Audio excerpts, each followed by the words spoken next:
ദൈവത്തിന്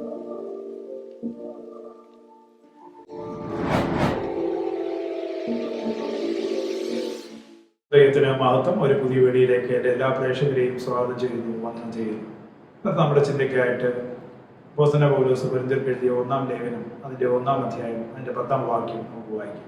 സഹോദരന്മാരെ, നിങ്ങൾ എല്ലാവരും ഒന്ന് തന്നെ സംസാരിക്കുകയും നിങ്ങളുടെ ഇടയിൽ ഭിന്നത ഭവിക്കാതെ ഏക മനസ്സിനും ഏക അഭിപ്രായത്തിൽ യോജിച്ചിരിക്കുകയും വേണം എന്ന് ഞാൻ നിങ്ങളെ നമ്മുടെ കർത്താവായ യേശുക്രിസ്തുവിന്റെ നാമം ചൊല്ലി പ്രബോധിപ്പിക്കുന്നു. ഇവിടെ അപ്പോസ്തലനായ പൗലോസ് കൊരിന്ത്യ സഭയ്ക്ക് എഴുതുന്ന ലേഖനത്തിൽ വളരെ പ്രസക്തമായിട്ടുള്ള ഒരു ഭാഗമാണ് നമ്മൾ വായിച്ചു കേട്ടത്. നമുക്ക് എല്ലാവർക്കും വളരെ ചിരപരിചിതമായിട്ടുള്ള ഒരു വേദവാക്യം കൂടെ ആയിരിക്കും ഈ ഭാഗം, അല്ലെങ്കിൽ ഈ വാക്യം. ഇവിടെ ഞാൻ നിങ്ങളോട് സംസാരിക്കുന്നത് എല്ലാ കാലത്തും ദൈവസഭയ്ക്ക് ശത്രുക്കൾ ഉണ്ടായിട്ടുണ്ട്. എന്നാൽ പലപ്പോഴും പുറത്തുള്ള ശത്രുക്കളെക്കാൾ അധികം മൗനമായി അല്ലെങ്കിൽ നിശബ്ദമായി അകത്തുള്ള ശത്രുക്കളെ കുറിച്ചും നമുക്ക് കാണാൻ കഴിയുന്നുണ്ട്. പുറത്തുള്ള ശത്രുക്കൾ എല്ലാ കാലത്തും ദൈവസഭയെ പീഡിപ്പിക്കുന്നതിന് വേണ്ടി ചക്രവർത്തിമാരും രാജാക്കന്മാരും അതുപോലെ മറ്റ് പലരും സഭയ്ക്കെതിരെ എഴുന്നേറ്റിട്ടുണ്ട്. എന്നാൽ അത്തരത്തിലുള്ള പ്രശ്നങ്ങളെക്കാൾ അധികം അകത്തുനിന്നുള്ള പ്രശ്നങ്ങൾ പലപ്പോഴും നിശബ്ദമായി അദൃശ്യമായി സഭകളിൽ കടന്നു വരികയും അത് മുഖാന്തരം സഭയ്ക്കകത്തുണ്ടായ വലിയ ഭിന്നതകളെക്കുറിച്ചും അതുപോലെ സഭയുടെ തകർച്ചയെക്കുറിച്ചും ഒക്കെ നമ്മൾ ചരിത്രം നോക്കുമ്പോൾ കാണാൻ കഴിയുന്നുണ്ട്. അങ്ങനെ ഒരു സാഹചര്യത്തിലാണ് അപ്പോസ്തലനായ പൗലോസ് സഭയ്ക്കകത്ത് ഭിന്നത ഉണ്ടാകരുതെന്ന് കരുതി താൻ പറയുകയാണ്, നിങ്ങൾക്ക് എല്ലാവർക്കും ഏക അഭിപ്രായവും ഏക മനസ്സും, അതുപോലെ തന്നെ നിങ്ങളെല്ലാവരും ഒരുമിച്ച് ഒരഭിപ്രായത്തിൽ നിങ്ങൾ നിൽക്കണം എന്നുള്ളത് ഇവിടെ അപ്പോസ്തലനായ പൗലോസ് പ്രബോധിപ്പിക്കുന്നുണ്ട്. ഇവിടെ അപ്പോസ്തലനായ പൗലോസ് സഭയ്ക്കകത്തുണ്ടായിരിക്കുന്ന ഭിന്നതയെ സൂചിപ്പിക്കുവാൻ വേണ്ടി ഉപയോഗിച്ചിരിക്കുന്ന ഗ്രീക്ക് പദം സ്കീമ എന്ന ഗ്രീക്ക് പദമാണ് ഉപയോഗിച്ചിരിക്കുന്നത്. സ്കീമ എന്ന ഗ്രീക്ക് പദത്തിന്റെ അർത്ഥം ഇവിടെ നമ്മൾ പഠിക്കുമ്പോൾ മനസ്സിലാക്കുന്നത് പിളർപ്പ് അല്ലെങ്കിൽ പൊട്ടൽ എന്നൊക്കെ നമുക്ക് പറയാം. കീറൽ എന്നും കൂടെ നമുക്ക് പറയാം. അപ്പോൾ കീറൽ, പിളർപ്പ്, പൊട്ടൽ എന്ന് സൂചിപ്പിക്കുന്നതിന് വേണ്ടിയാണ് ഈ പദം ഉപയോഗിച്ചിരിക്കുന്നത്. സഭയ്ക്കകത്തുണ്ടായ പ്രശ്നങ്ങളെ കുറിച്ചാണ് ഇവിടെ പറയുന്നത്. ഇത് കേവലം ഒരു പ്രശ്നം എന്നുള്ളതല്ല, അതിനേക്കാൾ അപ്പുറം ഒരു വലിയ പൊട്ടൽ ഉണ്ടാകുകയാണ്, അല്ലെങ്കിൽ ഒരു വലിയ വിടവുണ്ടാകുന്നു, അല്ലെങ്കിൽ ഒരു വലിയ കീറൽ ഉണ്ടാകുന്നു എന്നാണ് ഇവിടെ സൂചിപ്പിച്ചിരിക്കുന്നത്. കീറൽ എന്ന് പറയുമ്പോൾ ഇവിടെ സഭ കീറിപ്പോയിരിക്കുന്ന അവസ്ഥ എന്നതിനെ സൂചിപ്പിക്കാൻ വേണ്ടി നമ്മൾ മനസ്സിലാക്കുന്ന ഒരു തുണിയോ അല്ലെങ്കിൽ ഒരു വലയോ ഇവിടെ ഉദാഹരണമായിട്ട് നമുക്ക് എടുക്കാൻ കഴിയും. ഒരു തുണി കീറിയാൽ അത് ആദ്യം ഒരു ചെറിയ കീറലാണെങ്കിൽ പോലും പിന്നീട് അത് ആദ്യം നമ്മൾ നോട്ട് ചെയ്യാതെ പോയി കഴിഞ്ഞാൽ അത് പിന്നീട് ഒരു വലിയ കീറലാകും. എന്നാൽ പിൽക്കാലങ്ങളിൽ അത് ആർക്കും അടയ്ക്കാൻ കഴിയാത്ത അല്ലെങ്കിൽ ഒരു വ്യക്തിയുടെ ശരീരം മറക്കുവാൻ കഴിയാത്ത നിലയിലുള്ള ഒരു വലിയ കീറലായി ആ തുണി മാറും എന്നത് വളരെ പ്രധാനപ്പെട്ട ഒരു കാര്യമാണ്. അതുകൊണ്ട് അതിനകത്ത് വരുന്ന ഒരു ചെറിയ കീറൽ പോലും വളരെ സൂക്ഷ്മതയോട് നാം കൈകാര്യം ചെയ്തില്ലെങ്കിൽ അത് വലിയ കീറലിനും വലിയൊരു പിളർപ്പിനും വലിയൊരു നാശത്തിനും കാരണമായി തീരും. പ്രയോജനമില്ലാത്തൊരവസ്ഥയിലേക്ക് ആ വസ്ത്രം മാറും എന്നതിനെ കുറിച്ചുകൂടെയാണ് ഇവിടെ നമ്മൾ മനസ്സിലാക്കേണ്ടത്. രണ്ടാമതായി ഒരു വല എന്ന് പറയുമ്പോൾ നമുക്കറിയാം, വല നമ്മൾ സാധാരണ ഉപയോഗിക്കുന്നത് നമ്മുടെ വീടുകളിലൊക്കെ കിണറിന്റെ അകത്തേക്ക് സാധാരണ നിലയിൽ മറ്റു തരത്തിലുള്ള ഇലകളൊന്നും അഴുകാതെയോ വെള്ളം സംരക്ഷിക്കുന്ന ശുദ്ധിയായി വെള്ളം സൂക്ഷിക്കുവാൻ വേണ്ടിയൊക്കെ നമ്മൾ സാധാരണ ജീവിതത്തിൽ വലകൾ ഉപയോഗിക്കാറുണ്ട്. അതുപോലെ കൃഷിയോടുള്ള ബന്ധത്തിൽ വലകൾ ഉപയോഗിക്കും. അതിൻ്റെ ഉപരിയായി നമ്മൾ പഠിക്കുമ്പോൾ നമ്മൾ മനസ്സിലാക്കാൻ കഴിയുന്നത് മത്സ്യബന്ധനത്തോടുള്ള ബന്ധത്തിൽ വലകൾ പഴയ കാലങ്ങളിലും അല്ലെങ്കിൽ യേശുക്രിസ്തുവിന്റെ കാലയളവിലും ഇന്നും മനുഷ്യർ ഉപയോഗിക്കുന്നതാണ് വലകൾ എന്ന് പറയുന്നത്. എന്നാൽ ഈ വലയുടെ അകത്തൊരു വിള്ളൽ ഉണ്ടായിക്കഴിഞ്ഞാൽ, ചെറിയൊരു വിള്ളലാണെങ്കിൽ പോലും ഒരു മനുഷ്യൻ ഒരു ദിവസം മുഴുവൻ രാത്രിയിലും പകലും മത്സ്യബന്ധനത്തിൽ ഏർപ്പെട്ട് കഴിഞ്ഞാലും അവസാനം താൻ വല വലിക്കുമ്പോൾ അവിടെ അതിനകത്തൊന്നും കാണുകയില്ല എന്ന് നമുക്കറിയാം. അപ്പോൾ ഇതാണ് ഇതിന്റെ സ്ഥിതി എന്ന് പറയുന്നത്. ഇത്ര ഗൗരവകരമായ ഒരു സ്ഥിതിയെ കുറിച്ചാണ് അപ്പോസ്തലനായ പൗലോസ് പറയുന്നത്. ഒരു സഭയ്ക്കകത്തൊരു വിള്ളലുണ്ടായാൽ, സഭയ്ക്കകത്തൊരു കീറലുണ്ടായാൽ, ഒരു പിളർപ്പുണ്ടായി കഴിഞ്ഞാൽ അതിനെ പിന്നെ കവർ ചെയ്യാൻ മറ്റൊന്നിനും കഴിയുകയില്ല. അതുകൊണ്ട് അധ്വാനം കൊണ്ട് ഒരു പ്രയോജനമില്ല എന്നുകൂടെയാണ് ഇവിടെ വ്യക്തമാക്കാൻ അല്ലെങ്കിൽ ഇവിടെ വളരെ കൃത്യമായി മനസ്സിലാക്കാൻ നമുക്ക് സാധിക്കുന്നത്. ഒന്നാമതായി നമുക്ക് നോക്കാം, സ്കീസ്മ എന്ന വാക്ക് നമ്മൾ മനസ്സിലാക്കുന്നത് ഒരു ചെറിയ തുടക്കം, എന്നാൽ വലിയൊരു ഗൗരവകരമായ ഒരു അവസാനം, ഒരു തകർച്ചയിലേക്കുള്ള ഒരു വഴിയാണ് അവിടെ നമുക്ക് കാണാൻ കഴിയുന്നത്. തുടക്കം എന്ന് പറയുന്നത് ഒരു ചെറിയൊരു തുടക്കമാണ്, ചെറിയൊരു പൊട്ടൽ, ചെറിയൊരു വിടവ്. ഇപ്പോൾ മനുഷ്യർ തമ്മിലുള്ള പ്രശ്നങ്ങളാണെങ്കിൽ, സഭയിൽ വ്യക്തികൾ തമ്മിലുള്ള പ്രശ്നമാണെങ്കിൽ ഒരു ചെറിയ പിണക്കമായിരിക്കാം, ചെറിയ ഒരു അസൂയായിരിക്കാം, ചെറിയ ചെറിയ ഇഷ്യൂസ് ആയിരിക്കാം. എന്നാൽ അത് ആ സമയത്ത് തന്നെ അടച്ചില്ല എങ്കിൽ, അല്ലെങ്കിൽ ആ പ്രശ്നം ആദ്യം തന്നെ സോൾവ് ചെയ്തില്ലെങ്കിൽ അതൊരു വലിയ അപകടകരമായിട്ടുള്ള ഒരു അവസ്ഥയിലേക്ക് എത്തിച്ചേരുമെന്നാണ് ഇവിടെ അപ്പോസ്തലനായ പൗലോസ് വ്യക്തമാക്കുന്നത്. ഉദാഹരണത്തിന് ഒരു അമ്മയുടെ സാരി ധരിക്കുന്നു, എന്നാൽ അതിനകത്തൊരു ചെറിയ ഒരു പൊട്ട് പോലെയുള്ള ഒരു ചെറിയ കീറൽ ഉണ്ടാകുന്നു എന്ന് കരുതുക. അത് പിന്നെയും ധരിക്കാൻ കാരണം അതിനകത്തൊന്നും വലിയ ഗ്യാപ്പൊന്നും കാണാൻ കഴിയുന്നില്ല. അതുകൊണ്ട് അതിനെ അവഗണിച്ച് പോയി കഴിഞ്ഞാൽ വലിയ വിടവായി മാറും, പിന്നീട് ധരിക്കാൻ കഴിയാത്ത ഒരു വസ്ത്രമായിട്ട് മാറും, അല്ലെങ്കിൽ ഒരു സാരിയായിട്ട് മാറും. അല്ലെങ്കിൽ മറ്റ് ആരുടെ ആണെങ്കിൽ വസ്ത്രമാണെങ്കിൽ പോലും അങ്ങനെ തന്നെയാണ്. ഒരു ചെറിയ ഒരു സ്പോട്ടായിട്ടുള്ള അല്ലെങ്കിൽ മനുഷ്യർക്ക് കാണാൻ കഴിയാത്ത ഒരു ചെറിയ വിടവായിരിക്കാം, അല്ലെങ്കിൽ ഒരു പൊട്ടലായിരിക്കാം, അല്ലെങ്കിൽ ഒരു കീറലായിരിക്കാം ഇരിക്കുന്നത്. എന്നാൽ അതിനെ അവഗണിച്ച് മുമ്പോട്ട് പോവുകയാണെങ്കിൽ പിന്നീട് അത് ഉപയോഗിക്കാൻ കഴിയാത്ത ഒരു വസ്ത്രമായി മാറും. ഇത് തന്നെയാണ് ഇവിടെ പറയുന്നത്. ഒരു ചെറിയ പ്രശ്നം, സഭകളുടെ അകത്തുണ്ടാകുന്ന ചെറിയ ചെറിയ പ്രശ്നം അത് വലുതായി മാറും. അതായത് ഈ പൊട്ടൽ എന്ന് പറയുന്നത് ഇവിടെ സംഭവിക്കുന്നത് ഒരു നാശത്തിന്റെ വിത്ത് വിതയ്ക്കുന്ന പോലെയാണ്. ഒരു വിത്ത് നാശം മനുഷ്യന് നൽകുന്ന ഒരു വിത്താണെങ്കിൽ അതെങ്ങനെ സംഭവിക്കും? അത് തന്നെയാണ് ഇവിടെ സംഭവിക്കുന്നത്. ഇവിടെ കീറൽ എന്ന് പറയുന്ന ഒരു നാശത്തിന്റെ വിത്ത് പോലെയാണ്. ആ വിത്ത് മുളച്ച് അതുപോലെ തന്നെ അതിൽ നിന്ന് ചെടി വരും, അല്ലെങ്കിൽ മരം വരും. അത് പിന്നീട് ഒരു വലിയ ദോഷത്തിന് കാരണമായി തീരുന്നത് പോലെ ഇവിടെ ഒരു നാശത്തിന്റെ വിത്താണ് ഒരു പൊട്ടൽ അല്ലെങ്കിൽ ഒരു കീറൽ എന്ന് അപ്പോസ്തലൻ പൗലോസ് സൂചിപ്പിക്കുകയാണ്. രണ്ടാമതായി പൊട്ടിയ വല. ഇവിടെ അനുഗ്രഹങ്ങളെ തടഞ്ഞു നിർത്തുവാൻ അല്ലെങ്കിൽ സൂക്ഷിക്കുവാൻ അതിന് കഴിയില്ല. ദൈവത്തിന്റെ അനുഗ്രഹത്തെ പിടിച്ചു നിർത്തുവാൻ പൊട്ടിയ വലയ്ക്ക് കഴിയില്ല. അത് നമ്മൾ മനസ്സിലാക്കണം. വായിക്കാം. യോഹന്നാന്റെ സുവിശേഷം 21 അധ്യായം അതിന്റെ 11 വാക്യം നമുക്ക് വായിക്കാം. ശീമോൻ പത്രോസ് കയറി 153 വലിയ മീൻ നിറഞ്ഞ വല കരയ്ക്ക് വലിച്ചു കയറ്റി. അത്ര വളരെ ഉണ്ടായിട്ടും വല കീറിയില്ല. ഇപ്പൊ ഇവിടെ നോക്കണം, വലിയ മീനാണ്, ചെറിയ മീനല്ല, വലിയ മീൻ. 153 മീൻ ആ വലയിൽ കുടുങ്ങി. ഒത്തിരി വലിയ മീനുകളായിട്ടും വല നിറഞ്ഞെങ്കിലും ആ വല കീറിയില്ല. കാരണം എന്താണെന്ന് ചോദിച്ചാൽ ആ വല എല്ലാം ഒരു തരത്തിലുള്ള സ്പോട്ടും അതിനകത്തില്ലായിരുന്നു, ഒരു തരത്തിലുള്ള കീറലും അതിനകത്തില്ലായിരുന്നു. അതുകൊണ്ട് നിറഞ്ഞ ഒരു അനുഭവത്തിലേക്ക് വന്നു. എന്നാൽ കീറിയ വല എന്ന് പറയുന്നത് അങ്ങനെയല്ല. കീറിയ വലയിൽ ഒരു നിറവും ഉണ്ടാകത്തില്ല. അനവധി പേര് ഭൗതികമായ അനുഗ്രഹങ്ങൾ നേടിയിട്ടുള്ള ആൾക്കാരുണ്ട്. ജോലി ചെയ്തു വരുമാനം വരുന്നുണ്ട്, അതുപോലെ ബിസിനസ് ചെയ്തു വർധന വരുന്നുണ്ട്, കൃഷിയിലൂടെ ആദായം വരുന്നുണ്ട്, മക്കളിലൂടെയുള്ള സമ്പാദ്യങ്ങൾ അല്ലെങ്കിൽ വരുമാന മാർഗങ്ങൾ വരുന്നുണ്ട്. ഇവയെല്ലാം വന്നിട്ടും ജീവിതത്തിൽ ബുദ്ധിമുട്ടുകൾ അനുഭവിക്കുന്നവരുണ്ട്, പ്രയാസങ്ങൾ അനുഭവിക്കുന്നവരുണ്ട്. അവരുടെ വലയിൽ കയറിയതൊന്നും നിൽക്കാത്ത ഒരവസ്ഥ, ശൂന്യമായ അവസ്ഥ, ഓട്ടസഞ്ചിയിൽ ഇട്ടതുപോലെയുള്ള അവസ്ഥകൾ, ഇങ്ങനെ നിൽക്കാത്ത ഒരവസ്ഥയെക്കുറിച്ച് നമുക്കിവിടെ മനസ്സിലാക്കാൻ കഴിയും.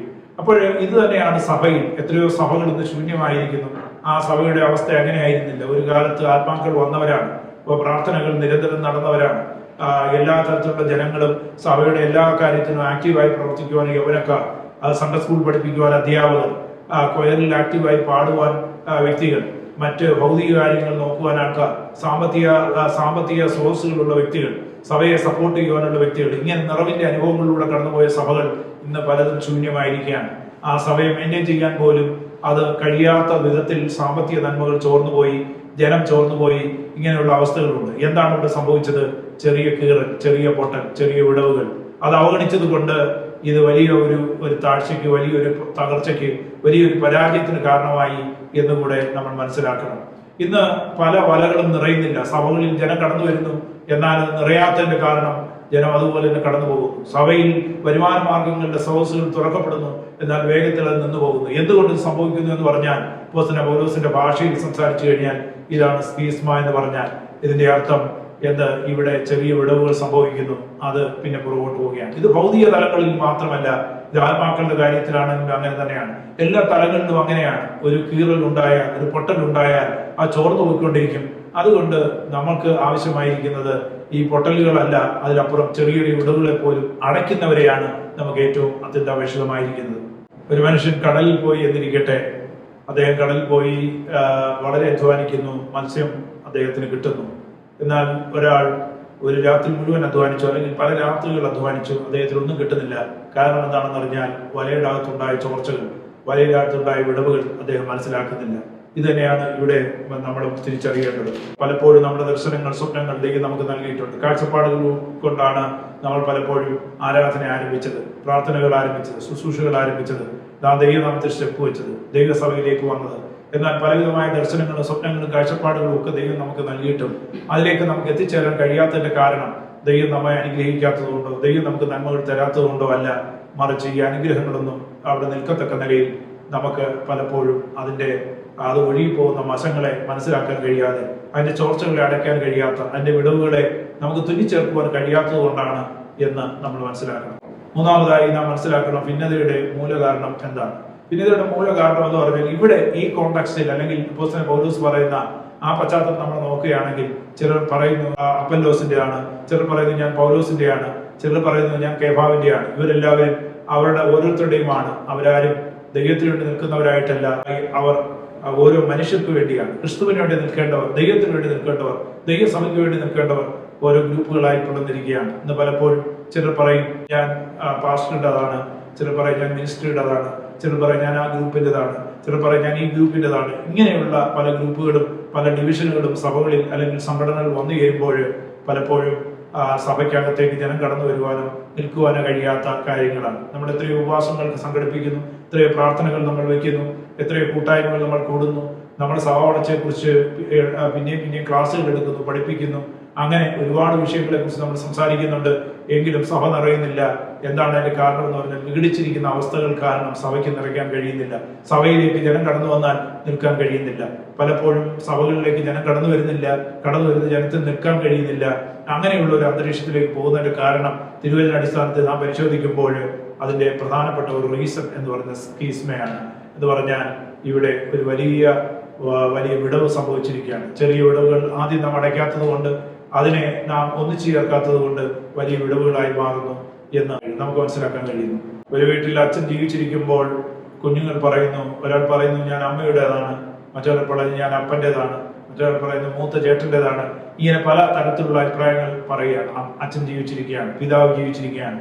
ഇതുപോലെയാണ് ഓരോരുത്തരും കൊരിന്ത്യർ സഭയുടെ അവസ്ഥ. കർത്താവ് അവരുടെ തലവനായിരിക്കുമ്പോൾ, കർത്താവ് അവർക്ക് വേണ്ടി ക്രൂശിതനായിരിക്കുമ്പോൾ, കർത്താവ് അവർക്ക് വേണ്ടി രക്തം കൊടുത്ത് ഇരിക്കുമ്പോൾ അവർ പറയുന്നു ഞാൻ പൗലോസിൻ്റെതാണ്, ഞാൻ പത്രോസിൻ്റെതാണ്, ഞാൻ അപ്പല്ലോസിൻ്റെതാണ് എന്ന് പറയുന്നു. ഇത്തരത്തിലുള്ള പ്രശ്നങ്ങൾ വലിയ ഭിന്നതയ്ക്ക് കാരണമാകും. അതുകൊണ്ട് ക്രിസ്തുവിന്റെ നാമത്തിൽ പൗലോസ് പ്രബോധിപ്പിക്കുന്നത്. എന്നാൽ ഇവിടെ ദൈവത്തിന്റെ മറുപടി നമുക്ക് കാണാൻ കഴിയും. അവിടെ ഉപയോഗിച്ചിരിക്കുന്ന ദൈവത്തിന്റെ മറുപടിയോടുള്ള ബന്ധത്തിൽ അവിടെ ഉപയോഗിച്ചിരിക്കുന്ന ഗ്രീക്ക് പദം എന്ന് പറഞ്ഞാൽ കാട്ടാട്ടിസോ എന്ന ഗ്രീക്ക് പദമാണ് അവിടെ ഉപയോഗിച്ചിരിക്കുന്നത്. എന്ന് പറഞ്ഞാൽ ഇതിന്റെ അർത്ഥം പുനഃസ്ഥാപിക്കുക, ശരിയാക്കുക, പ്രിപ്പയർ ചെയ്യുക എന്നൊക്കെയാണ് ഇതിന്റെ അർത്ഥം. മത്തായി 4:21 വായിക്കുമ്പോൾ അതെന്താണെന്ന് നമുക്ക് മനസ്സിലാക്കും. വായിക്കാം. മത്തായിയുടെ സുവിശേഷം 4-ാം അധ്യായം അതിന്റെ 21-ാം വാക്യം. അവിടെ നിന്ന് മുന്നോട്ട് പോയാൽ സെബദിയുടെ മകൻ യാക്കോബും അവന്റെ സഹോദരനായ യോഹന്നാനും എന്ന വേറെ 2 സഹോദരന്മാർ പടകിൽ ഇരുന്ന് അപ്പനായ സെബദിയുമായി വല നന്നാക്കുന്നത് കണ്ട് അവരെയും വിളിച്ചു. ഇവിടെ നമുക്ക് യേശുവിന്റെ പരസ്യ ശുശ്രൂഷ വേളയിൽ ശിഷ്യന്മാരെ വിളിക്കുന്ന ഒരു രംഗമാണ് നമുക്കിവിടെ കാണാൻ കഴിയുന്നത്. അവിടെ സെബദിയുടെ മക്കളായിരിക്കുന്ന യോഹന്നാൻ, യാക്കോബ്, അതുപോലെ തന്നെ സെബദി, ഇവരെയൊക്കെ കാണാൻ കഴിയുന്നുണ്ട്. അവരെ യേശു വിളിക്കുകയാണ്. അവര് അവിടെ ചെയ്തുകൊണ്ടിരിക്കുന്ന വല നന്നാക്കുകയാണ്. ഓരോ ദിവസവും വല മീൻ പിടിക്കുവാൻ വേണ്ടി അവർ ഉപയോഗിച്ചതിന് ശേഷം പിറ്റേന്ന് അവര് വല എല്ലാം പരിശോധിച്ച് അതിനകത്ത് ഏതെങ്കിലും തരത്തിലുള്ള വിള്ളലുകൾ, പൊട്ടലുകൾ, വിടവുകൾ എന്തെങ്കിലും സംഭവിച്ചിട്ടുണ്ടോ എന്ന് അവർ പരിശോധിക്കുന്നു. എങ്ങനെയാണ്? വളരെ സാവധാനത്തോടെ, വളരെ വേഗത്തിലല്ല നോക്കുന്നത്, അക്ഷമയോടല്ല നോക്കുന്നത്, വളരെ സാവധാനത്തോട് ക്ഷമയോട് ആ വല ഓരോന്നോരോന്നായി പുറക്കി അവർ നോക്കുകയാണ്. എന്തെങ്കിലും ഒരു വിള്ളലുണ്ടോ എന്ന് അവർ സൂക്ഷിക്കുകയാണ്. അങ്ങനെ സൂക്ഷിച്ചിട്ടാണ് പിറ്റേ ദിവസത്തേക്കുള്ള അവരുടെ വല വീശലിന് വേണ്ടി അവർ ആ വല ഉപയോഗിക്കുന്നത്. ഇതുപോലെയാണ് നമ്മുടെ ആത്മീയ ജീവിതത്തിൽ, നമ്മുടെ സഭാ ജീവിതത്തിൽ, നമ്മുടെ ക്രിസ്തീയ ജീവിതത്തിൽ എവിടെയൊക്കെയാണ് വിള്ളലുകൾ സംഭവിക്കുന്നതെന്ന് വളരെ ക്ഷമയോട്, നമ്മൾ വളരെ ദീർഘവീക്ഷണത്തോട്, വളരെ ശാന്തമായി നാം ഇരുന്ന് അതിനെ നോക്കണം. അത് കഴിഞ്ഞ് മെൻഡിങ് ദ നെറ്റ് എന്ന് പറഞ്ഞാൽ വല നന്നാക്കുകയാണ്. അതിലാണ് ഉപയോഗിച്ചിരിക്കുന്നത് കാറ്റാട്ടീസോ എന്ന് പറഞ്ഞാൽ വല ഓരോന്നും പരിശോധിച്ച് അതിന്റെ എല്ലാ വിടവുകളും നികത്തുക. നമ്മുടെ സഭകളിൽ വരുന്ന ജനം നിൽക്കണമെങ്കിൽ നമ്മൾ അതിൻ്റെതായ എല്ലാ വശങ്ങളും പരിശോധിച്ച് സഭയ്ക്കകത്തുള്ള ഭിന്നതകൾ പരിശോധിച്ച് അതിനെ മനസ്സിലാക്കാതെ അതുകൊണ്ട് ഒന്നും നടക്കുകയില്ല. നമ്മളെല്ലാവരും ഉണർവ് ആഗ്രഹിക്കുന്നവരാ, സഭയിൽ നിറയെ ജനം കൂടി വരുന്ന ആഗ്രഹിക്കുന്നതാ. സഭയെ നമ്മുടെ എല്ലാവരുടെ സ്വപ്നങ്ങളാണ്, പ്രാർത്ഥനകളാണ്. നമുക്ക് ദൈവം വാഗ്ദത്തങ്ങൾ നൽകിയിട്ടുണ്ട്. പക്ഷെ ഉണർവ് ആരംഭിക്കണമെങ്കിൽ ഉണർവിനെ കുറിച്ചുള്ള പ്രസംഗങ്ങൾ പോരാ, ഉണർവിനെ കുറിച്ചുള്ള ക്ലാസ്സുകൾ പോരാ, അതിനെക്കുറിച്ച് തികഞ്ഞ് പഠിപ്പിച്ചാൽ പോരാ. ഉണർവ് സംഭവിക്കണമെങ്കിൽ ആദ്യം നമ്മളെല്ലാവരും ഒരുമിച്ച് ഏക മനസ്സും ഏക അഭിപ്രായമുള്ളവരായിത്തീരണം. അപ്പോഴാണ് ദൈവത്തിന് പ്രവർത്തിക്കാൻ കഴിയുന്നത്. നിങ്ങൾക്കറിയാമോ, യേശുവിന്റെ ക്രൂശീകരണത്തിന് ശേഷവും യേശുവിന്റെ ഉയർപ്പിന് ശേഷവും യേശു വാഗ്ദത്തം ചെയ്തതുപോലെ മാളിക മുറിയിൽ 120 പേരോളം കൂടിയിരുന്ന് പ്രാർത്ഥിക്കുകയാണ്. അവരെന്തിനു വേണ്ടി പ്രാർത്ഥിച്ചു? അവർ ദൈവത്തിന്റെ ആത്മാവിന് വേണ്ടി പ്രാർത്ഥിച്ചു. കർത്താവ് അവർക്ക് വാഗ്ദത്തം നൽകിയ പരിശുദ്ധാത്മാവ്, ആ പരിശുദ്ധാത്മാവിന്റെ അവർ കാത്തിരിക്കുകയാണ്. ഒരു ദിവസം അവർ കാത്തിരുന്നു, ആത്മാവിനെ ലഭിച്ചില്ല. 2 ദിവസമല്ല, 3 ദിവസമല്ല, അവരെല്ലാം ഒരു സ്ഥലത്ത് നിന്ന് നിരന്തരം കാത്തുകൊണ്ടിരിക്കുകയാണ്. ഒരു സിറ്റി സ്ക്വയറിലല്ല അവർ വന്നുകൂടിയിരിക്കുന്നത്, ഒരു വലിയ ആലയത്തിലോ അല്ലെങ്കിൽ വളരെ മനോഹരമായി ചമച്ചിരിക്കുന്ന ഒരു സ്ഥലത്തോ അല്ല വന്നിരിക്കുന്നത്. ഒരു മാളിക മുറിയിൽ, ഒരു വീട്ടിൽ അവരതിന്റെ ഉയർന്ന റൂമിൽ അല്ലെങ്കിൽ മുകളിലത്തെ റൂമിൽ അവരെല്ലാവരും ഇരുന്ന് കാത്തിരുന്ന് പ്രാർത്ഥിച്ചുകൊണ്ടിരിക്കുകയാണ്. ദിവസങ്ങൾ മുമ്പോട്ട് പോയി, 1 അല്ല 2 അല്ല 3 അല്ല, അങ്ങനെ ഏകദേശം 10 ദിവസം അവർ ഒരുമിച്ചിരുന്നു. ആ 10 ദിവസം അവർ ഒരുമിച്ചിരുന്നപ്പോൾ അവരുടെ ശരീരങ്ങൾ മാത്രമല്ല, അവരുടെ ഹൃദയങ്ങളും ഒന്നായി തീർന്നു. അവരെല്ലാവരും ഒന്നായി തീർന്നപ്പോൾ ദൈവത്തിന്റെ ആത്മാവ് അവരിലേക്ക് പകർന്നു. അതാണ് ഏറ്റവും വലിയൊരു മാതൃക എന്ന് പറയുന്നത്. പല വീടുകളിലുള്ളവർ, പല അഭിപ്രായങ്ങളുള്ളവർ, അവരെല്ലാവരും ഒരുമിച്ച് ഒരേ ഒരു ആഗ്രഹത്തിൽ, ഒരേ ഒരു ലക്ഷ്യത്തോട് ദൈവത്തിന്റെ ആത്മാവിനെ വേണം, അവന്റെ സാന്നിധ്യം വേണം, അതാണ് അവർക്ക് ആവശ്യമെന്ന് കരുതി അവർ നിരന്തരം ദൈവസന്നിധിയിൽ കാത്തിരുന്നപ്പോൾ 1-2 മണിക്കൂറല്ല, പെട്ടെന്ന് വീട്ടിൽ പോവുകയല്ല, അങ്ങനെ നിരന്തരം അവർ കാത്തിരുന്നു. അവരുടെ ഹൃദയവും മനസ്സും ഒരേപോലെ ആയിത്തീർന്നപ്പോൾ ദൈവത്തിന്റെ ആത്മാവ് ശക്തിയോട് അവരുടെ മേൽ ഇറങ്ങി വന്നു. അതൊരു വലിയ ഉണർവിന് കാരണമായി. അവരുടെ ഐക്യത, അവരുടെ ഒരുമിച്ചുള്ള പ്രാർത്ഥന, അവരുടെ മനസ്സും ഹൃദയവും എല്ലാം ഏകാഭിപ്രായമായി തീർന്നപ്പോൾ ദൈവത്തിന്റെ പരിശുദ്ധാത്മാവ് ഇറങ്ങി വന്നു എന്ന് കാണാൻ കഴിയുന്നുണ്ട്. അതുകൊണ്ടാണ് തിരുവചനം പറയുന്നത്, 2 പേര് ഐക്യമത്യപ്പെട്ട് പ്രാർത്ഥിച്ചാൽ, 2 പേർ ഐക്യമത്യപ്പെടുകയാണെങ്കിൽ, 2 പേർ ഒരു വിഷയത്തിന്മേൽ ഐക്യമത്യപ്പെടുകയാണെങ്കിൽ ദൈവം ആ പ്രാർത്ഥന കേൾക്കും. അവിടെ ഒരുമിച്ചൊരു കൂട്ടം ജനം ഇരുന്ന് നിരന്തരം പ്രാർത്ഥിക്കാൻ തുടങ്ങിയപ്പോൾ ദൈവത്തിന്റെ പ്രവൃത്തി വെളിപ്പെട്ടു എന്ന് കാണാൻ കഴിയും. അതുപോലെ നിനിവേയെ കർത്താവ് നശിപ്പിക്കുമെന്നുള്ള ദൈവം നശിപ്പിക്കുമെന്നുള്ള പ്രവചന ശബ്ദം ആ നിനിവേക്കാർ കേട്ടപ്പോൾ അവർ കുഞ്ഞുങ്ങളും പ്രായമുള്ളവരും രാജാവും എല്ലാവരും ഒരുപോലെ ദൈവസ്ഥാനത്തിൽ ഇരുന്ന് താഴ്ന്നിരുന്ന് അവരെ തന്നെ അവർ ദൈവസ്ഥാനത്തിൽ താഴ്ത്തി വിലപിച്ച് കരഞ്ഞ് അവർ ഒരുമിച്ച് പ്രാർത്ഥിച്ചു. ആ ദേശത്ത് ആ ന്യായവിധി മാറുകയും ആ പട്ടണം ഉണർത്തപ്പെടുകയും ചെയ്തു. ഒരു രാജ്യം എന്നുള്ള നിലയിൽ 150 വർഷക്കാലം ആ പട്ടണം നിലനിന്നു. നിലവെ ദൈവം നശിപ്പിക്കുമെന്ന് പറഞ്ഞു. കാരണം എന്താ? ഒരുമിച്ച് അവർ പ്രാർത്ഥിച്ചപ്പോൾ, അനുദപിച്ചപ്പോൾ, കരഞ്ഞപ്പോൾ അവർക്കെതിരെ വരുന്ന ന്യായവിധി മാറിപ്പോയി എന്ന് നമുക്ക് കാണാൻ കഴിയും. എവിടെയൊക്കെ ജനം ഐക്യതയോട് നിന്നിട്ടുണ്ടോ, എവിടെയൊക്കെ ഐക്യതയോട് പ്രാർത്ഥിച്ചിട്ടുണ്ടോ, അവിടെയെല്ലാം ദൈവത്തിന്റെ പ്രവൃത്തി നമുക്ക് കാണാൻ കഴിയുന്നുണ്ട്.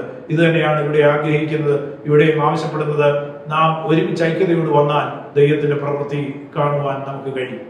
അതുകൊണ്ട് ഇന്ന് നമുക്ക് സഭകൾക്ക് വേണ്ടത് ഏറ്റവും ശക്തമായി പ്രസംഗിക്കുന്ന പ്രഭാഷകരെയല്ല, ശക്തമായി ദൂതുകൾ വിളിച്ചു പറയുന്ന പ്രവാചകന്മാരെയല്ല, കൂടുതൽ പ്രോഗ്രാമുകളല്ല, ഏറ്റവും ഭംഗിയായി ചമച്ചിരിക്കുന്ന ആലയങ്ങളല്ല, അങ്ങനെയുള്ള സംവിധാനങ്ങളല്ല ദൈവസഭയ്ക്ക് ഏറ്റവും ആവശ്യമായിരിക്കുന്നത്. ദൈവസഭയ്ക്ക് ഇന്ന് ഏറ്റവും കുറവുള്ളത് ഒന്നിച്ചു ചേർക്കുന്നവർ, പാലം പണിയുന്നവർ, ഒന്നാക്കി തീർക്കുന്നവരെയാണ് സഭയ്ക്ക് ഏറ്റവും ആവശ്യമായിരിക്കുന്നത്. വല നന്നാക്കുന്നവരെ, ഏതൊക്കെ സ്ഥലത്ത് നമ്മൾ വീണു പോയിട്ടുണ്ടോ, എവിടൊക്കെ വിടവ് സംഭവിച്ചിട്ടുണ്ടോ അവിടെയെല്ലാം നോക്കി അതിനെ റിപ്പയർ ചെയ്യുന്നവരെയാണ്. തിരുവചനത്തിൽ നമുക്ക് കാണാൻ കഴിയുന്നുണ്ട്. കർത്താവ് തന്നെ പറയുന്നത്, ഇടിവിൽ നിൽക്കുവാൻ അവൻ ആളെ അന്വേഷിച്ചു, ആരെയും കണ്ടില്ല എന്ന്.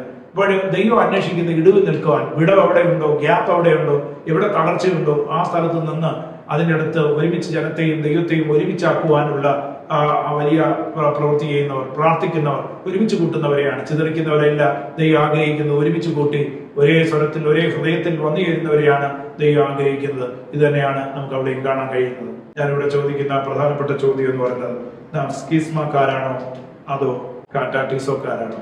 ഈ ഒരു വ്യവസ്ഥം, പൊട്ടിയ വല, പൊട്ടിയ സഭ എല്ലാം ഒരേ സാദൃശ്യമാണ്. എല്ലാം അതിന്റെ ഉദ്ദേശം നിറവേറ്റുന്നില്ല. കീറിയ വസ്ത്രം അതിന്റെ ഉദ്ദേശം നിറവേറ്റാൻ കഴിയത്തില്ല. പൊട്ടിയ വലയ്ക്ക് അതിന്റെ ഉദ്ദേശം നിറവേറ്റാൻ കഴിയത്തില്ല. പൊട്ടിയ സഭയ്ക്കും അതാണ് അതിന്റെ പർപ്പസ്, അതിന്റെ ഉദ്ദേശം, അതിന്റെ ലക്ഷ്യത്തിൽ അതിന് എത്തിച്ചേരാൻ കഴിയത്തില്ല. അതുകൊണ്ട് നമ്മൾ പൊട്ടിയ അവസ്ഥയിലാണ് ഇരിക്കുന്നത്. വല പൊട്ടിയാൽ മീൻ അതിൽ നിന്ന് പുറത്തേക്ക് പോകും. സഭ പൊട്ടിയാൽ ജനമെല്ലാം ഒഴുകി അതിൽ നിന്ന് പുറത്താകും. സഭ ശൂന്യമാകും. അവിടെ ജനം കടന്നു വരികയില്ല. അതുപോലെ തന്നെ വല ശരിയാക്കാൻ വേണ്ടുന്നവരെയാണ് ദൈവസഭ ആഗ്രഹിക്കുന്നത്. വല ശരിയാക്കണം, മെൻഡിങ് ദ നെറ്റ്. വല ശരിയാക്കി ഒരുമിച്ച് കൂടിയിരുന്ന് പ്രാർത്ഥിക്കുന്നവരെയാണ് ദൈവസഭയ്ക്ക് ആവശ്യം. അതുകൊണ്ട് ദൈവമക്കളെ, കർത്താവ് ആഗ്രഹിക്കുന്ന അപ്പോസ്തലനായ പൗലോസ് ഒരു പൊട്ടൽ സഭയിൽ ഉണ്ടാകുമ്പോൾ, ഒരു ഡിവിഷൻ ഉണ്ടാകുമ്പോൾ, അല്ലെങ്കിൽ ഒരു തകർച്ച ഉണ്ടാകുമ്പോൾ, ഒരു വിഭജനം ഉണ്ടാകുമ്പോൾ, ഒരു വിഭാഗീയത ഉണ്ടാകുമ്പോൾ അവിടെ ഇടപെടുകയാണ്, ആത്മാവിൽ ഇടപെടുകയാണ്. അവർ അവരുടേതായ പ്രശ്നങ്ങളെ പറഞ്ഞു തീർത്ത് അവിടെ ഹൃദയപരമാർത്ഥയോട് ഒരുമിച്ച് ഏക മനസ്സും ഏകാഭിപ്രായത്തിൽ ഒരുമിച്ച് വന്നു ചേരുവാൻ ആവശ്യപ്പെടുന്നത് പോലെ നമ്മുടെ ഇടയിൽ, എന്നെ കേൾക്കുന്ന പ്രിയരെ, നമ്മുടെ ഇടയിൽ ഭിന്നാഭിപ്രായങ്ങളുണ്ടെങ്കിൽ, നമ്മുടെ സഭകളിൽ ഭിന്നാഭിപ്രായങ്ങളുണ്ടെങ്കിൽ നമ്മളത് മനസ്സിലാക്കി, ചെറിയ ചെറിയ വിഷയങ്ങളായിരിക്കും, ചെറിയ ചെറിയ കാര്യങ്ങളായിരിക്കും, എന്നാൽ നമ്മൾ അവഗണിച്ചു കഴിഞ്ഞാൽ വലിയൊരു അപകടത്തിലേക്ക് പോകും. അതുകൊണ്ട് ചെറിയ ചെറിയ കാര്യങ്ങളെ കണ്ടെത്തി അതിനെ നമ്മൾ നന്നാക്കുന്നവരായി തീരുവാൻ ഓരോരുത്തർക്കും ദൈവം അതിന് കൃപയും ശക്തിയും നൽകട്ടെ എന്ന് പറഞ്ഞുകൊണ്ട് എൻ്റെ വാക്കുകളെ ചുരുക്കുന്നു. ദൈവം നമ്മെ അനുഗ്രഹിക്കും.